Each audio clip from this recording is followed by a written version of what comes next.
সম্মানিত ভক্ত সজ্জন, এই যে গোশালায় আমরা আসলাম, সত্যি খুব ভালো লাগছে।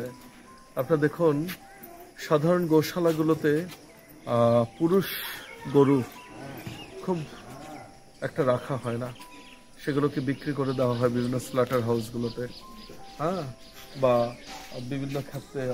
আপনারা দেখুন, যেহেতু এই পুরুষ গরুগুলো থেকে এখন বর্তমানে সেরকম ইনকাম আসে না, সবাই শুধু অর্থের চিন্তা করি আমরা, যে গাভীর যে মেয়ে গরু সেখান থেকে দুগ্ধ আসে, কিন্তু পুরুষ গরু থেকে তো বর্তমান সময় কিছুই আসে না, শুধু বসে বসে খাওয়াতে হয়। এই চিন্তা করে অনেকে কি করে, পুরুষ গরুগুলোকে বিভিন্ন স্লাটার হাউসে বিক্রি করে দিচ্ছে। আপনারা জানেন যে কিছুদিন আগে আমাদের নবদ্বীপে একটা স্লাটার হাউস খুলতে চেয়েছিল, যেটি আমাদের সমস্ত ভক্তবৃন্দদের প্রতিবাদে সেই স্লাটার হাউসের কাজ বন্ধ হয়েছে। তো এই যে গরু, আমাদের এই যে প্রবণতা, যে আমরা চিন্তা করি পুরুষ গরু থেকে তো কোনো ইনকাম আসছে না, তাই পুরুষ গরুগুলো বিক্রি করে দিই, এটি কতটা নিকৃষ্ট চেতনা, কতটা মানবতাহীন একটি চেতনা, অমানবিক চেতনা। বর্তমান সমাজে এটি শুধু যে গরুর ক্ষেত্রে হচ্ছে তা না। আপনারা দেখুন, বর্তমান সমাজে, মানব সমাজের মধ্যে এটি প্রবাহমান। প্রায় ম্যাক্সিমাম বর্তমান যুগের আধুনিক শিক্ষায় শিক্ষিত ছেলেমেয়েরা বৃদ্ধ বাবাকে, মাকে যত্ন নিচ্ছে না। বিশেষ করে বাবা বৃদ্ধ হলে তাদেরকে বৃদ্ধাশ্রমে পাঠাচ্ছে, বা তাদেরকে নিয়ে তারা সেভাবে একসঙ্গে থাকতে আগ্রহী না। কেন? তারা মনে করছে যে বাবা তো এখন কোনো ইনকাম করছে না, অতএব বাবাকে শুধু বসিয়ে বসিয়ে খাওয়ানোর তো কোনো মানে হয় না।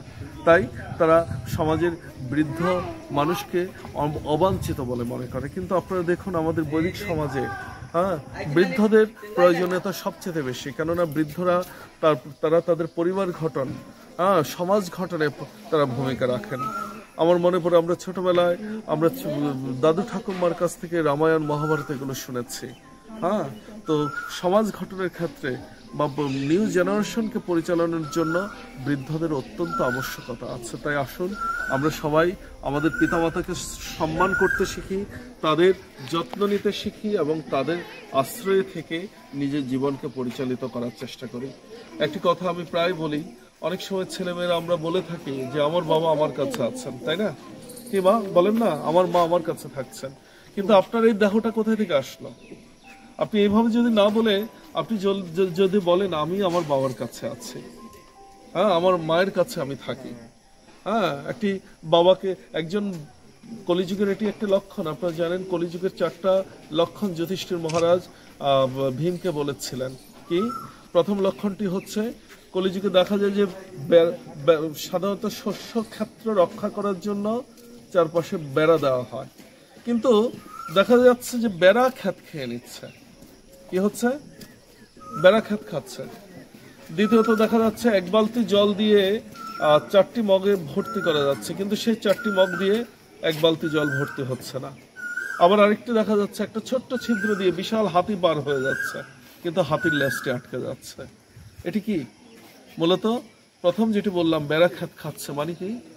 যে কলিযুগে বর্তমানে দেখা যাচ্ছে যাদেরকে রক্ষণাবেক্ষণের দায়িত্ব দেওয়া হচ্ছে, তারাই ভক্ষকের ভূমিকা পালন করছে। তারা সমাজকে শোষণ করছেন। আর দ্বিতীয়ত কি? এক বালতি জল দিয়ে 4টা মগ ভর্তি করা যাচ্ছে, কিন্তু সেই 4টা মগের জল দিয়ে একটা বালতি ভর্তি হচ্ছে না। তার কারণটা কি?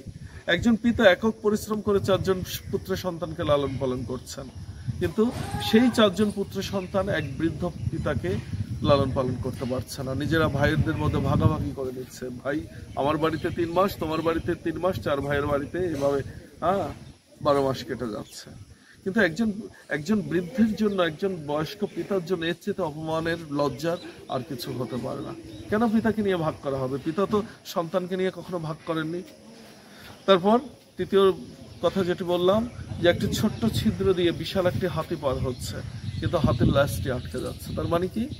যে বর্তমান সময়ে আইনের যে ফাঁক, সে আইনের ফাঁক দিয়ে বড় বড় রাঘব বোয়াল, বড় বড় যারা অত্যাচারী, যারা চুরি ডাকাতি করছে, বড় বড় তারা পার হয়ে যাচ্ছে, কিন্তু সামান্য জুতা চোর, খিরা চোর, মূলা চোর, সামান্য দোষে দোষী তারা আইনের কাছে দোষী সাব্যস্ত হয়ে তারা শাস্তি পাচ্ছে।